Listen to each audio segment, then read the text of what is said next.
Guys, what's going on? It's Simon from Chrono Hunter. Now, this man needs no introduction, but I'll give him one anyway. He is, of course, the CEO of Bvlgari. It's Monsieur Jean-Christophe Babin. Jean-Christophe? Hello, good morning. Enchanté, good morning. Nice to see you. Nice Welcome to see you. Watch and Wonders. Thank you very much, and thank you for so much for your time, because obviously time is precious, and we really appreciate it. So, first time at watching Watches and Wonders. How do you feel? How's it going? Well, we felt great because it's really beyond our expectations.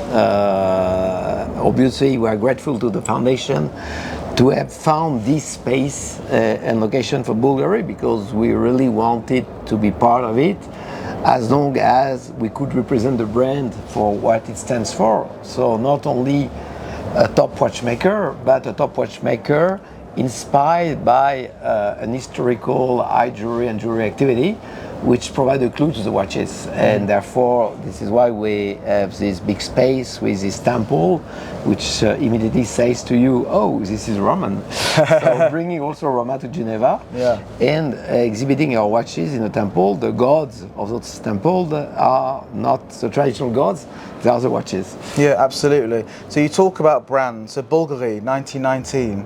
Tell me let's go back in time a little bit. Talk to me about how the brand was established. 1919, it was a jewelry house. Talk to me about... Well, it started actually in 1884. So 1919 was the birth of the first watch. But the first activity started by Bvlgari, the founder, has been jewelry.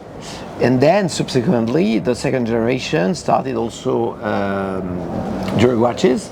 Not so much to produce isolated watches, but to add to the traditional eye jewelry parure, also the watch as part of the parure. So you have the bracelets, the earrings, the necklace, and the watch.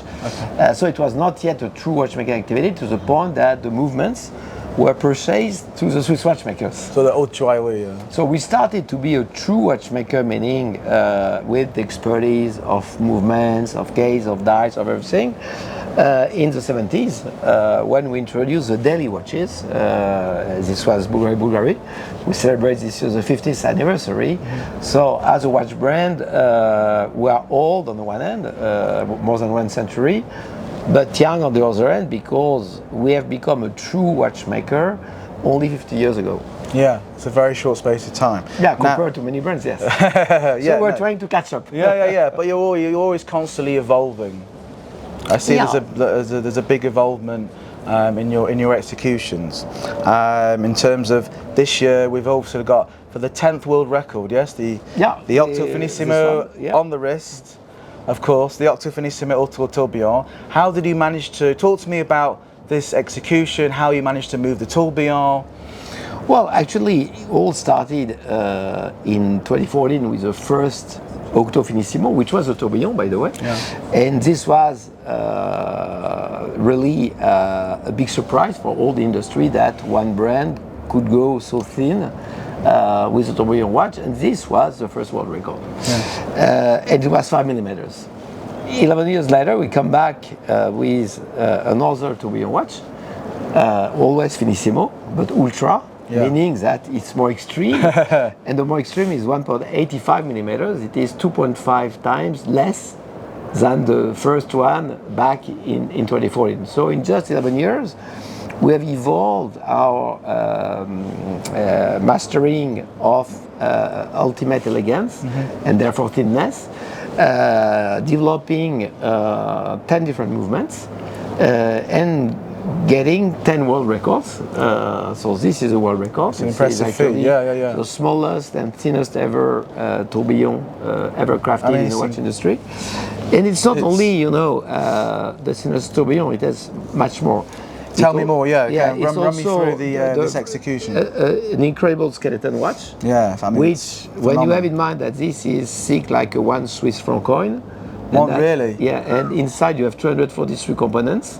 You answered my next question. I was going to ask you how many components there were. And so those components are within a coin, and they are not only bulk components. They are all connected to each other to eventually give you time, and very accurately. Furthermore, it's the first watch ever where not only the case is very thin, 185, Yeah. but the bracelet and the folding buckles are equally thin. So it's the first 360 watch, if I may say, because no watch ever managed to have a total 360 thickness or thinness in that kind, which has been, because we hardly ever speak about the bracelet and the buckle, but in the case of Finissimo Ultra, obviously the main challenge has been the movement, but we shouldn't neglect that the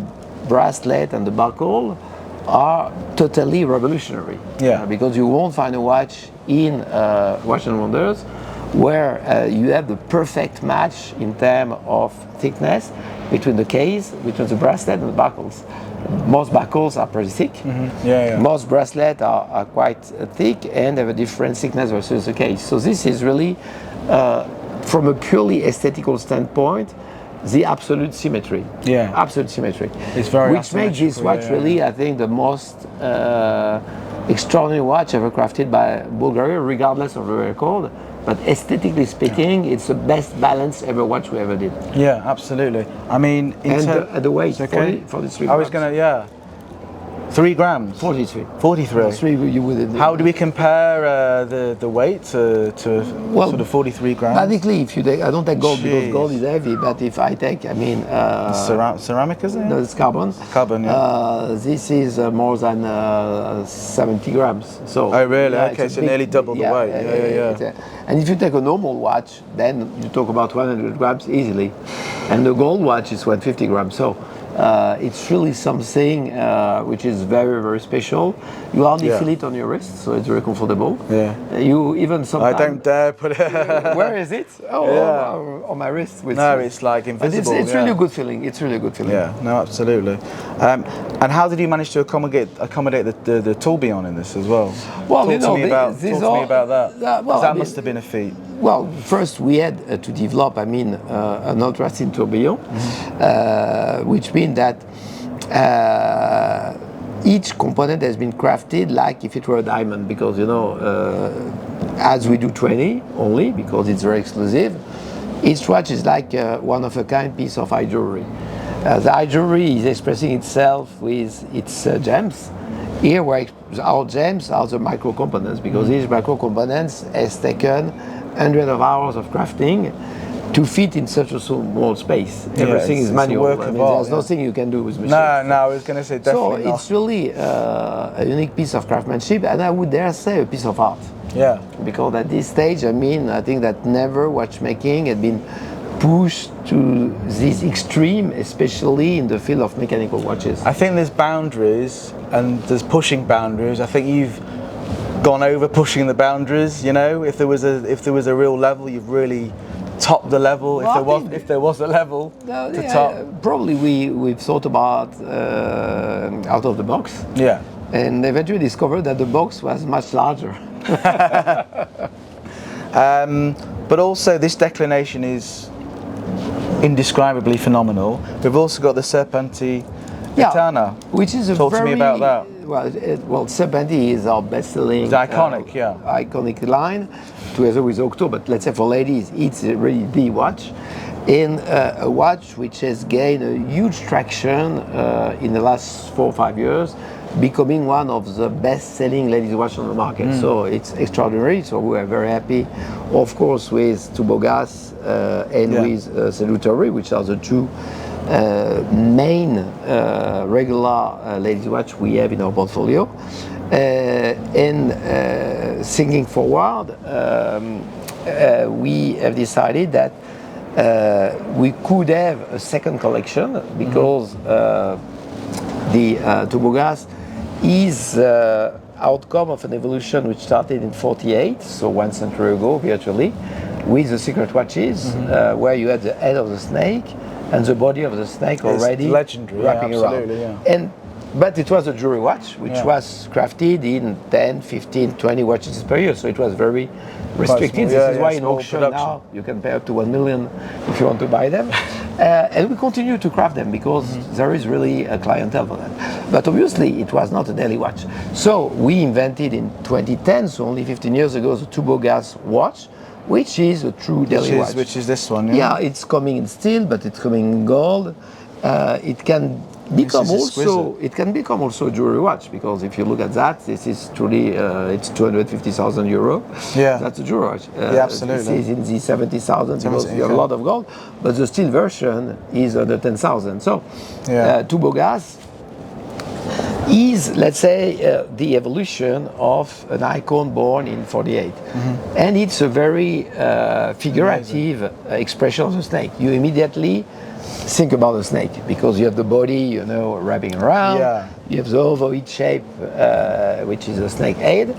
And so we really wondered whether there was no room for another expression of a snake, which would be much more symbolic, much more abstract, leaving the client really the emotional choice to see a snake or to see something just beautifully crafted, exactly as we did on jewelry a few years ago when we came with a collection called Viper. The name is a snake name, but when you look at it, you can see a snake, but you can see a beautiful piece of modern jewelry. And so we applied the same concept with Fabrizio on therapeutic, coming up with a shape which is extremely contemporary, a shape which departs totally from the Tubogas, because there's no wrapping around and elasticity. It's opening, like a jewelry bracelet. And it's first and foremost a piece of modern art and modern geometry. Absolutely. It's very refined as well. Exactly. And when you look at it, it gives time, of course, because it's a watch. But it's a Serpenti watch, which is not necessarily and automatically a Serpenti. Personally, I see a Serpenti because I'm Bvlgari. Oh, well, you're used to it. For many clients, they will buy it primarily because it's unique. It's beautiful, and in the field of luxury watches, there's nothing comparable, exactly like Tubogas. Not that I know, not that I've seen. Nothing comparable. No. And this is also the secret of Bvlgari's success in watches. Our icons, whether it's Serpenti Tubogas, the new Eterna, Finissimo, they have no competitors. Meaning by that if you want to find something close, forget about it. Like I said, you found the box, you've got rid of it and created your own box. So either you like it and you buy it, or you don't like it and you go to another brand. But it's not that you hesitate, because it's here. This is Bvlgari. Absolutely. Moving on, I just want to say I hear there's some good news in order. I want to say congratulations. I hear some good news about the head of watches for LVMH, so félicitations. Merci beaucoup. Where were you when you heard the news? Were you with your wife? Were you? No, I was actually in the office. Okay. And it was not too long ago. It was only last Thursday, so 1 week ago. And it was effective last Monday. So it's my third day in the job. So there's very little I can say except that I've been amazed by the progress which has been realized over the last years under Frédéric's leadership, Frédéric Arnault, because from TAG Heuer to Zenith, from Zenith to Hublot, you can see really amazing evolution of those brands over Frédéric's tenure. And so for me, it's quite a huge responsibility to do better, because when brands are already clearly positioned with beautiful masterpieces, it's a change. So I will try to be a good sparring partner to my CEOs. I'm sure you'll be more than capable and more than enough of a job. No, but I don't want to be intrusive. I think that the secret of LVMH is that brand remain fiercely independent. Doesn't prevent to create industrial synergies, of course. But synergies we do not compromise with the brand specific DNA. And they have their own DNA, like obviously Zenith, TAG Heuer, the Formula One. They have to be glorified, to be enhanced, to be expressed, and this is what they do, by the way.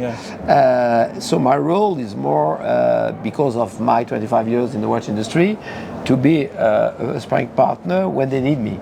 And my role also, like a coach in soccer, is to try to push them even further to express the DNA of their brands, sometimes to be more audacious, sometimes maybe to be a bit more cautious, But I'm more a coach than a CEO on top of the CEO, because I want to lead them the freedom to express their talents. They are very talented, they are very experienced. I mean, all of them have many years in the watch industry, they feel their brand.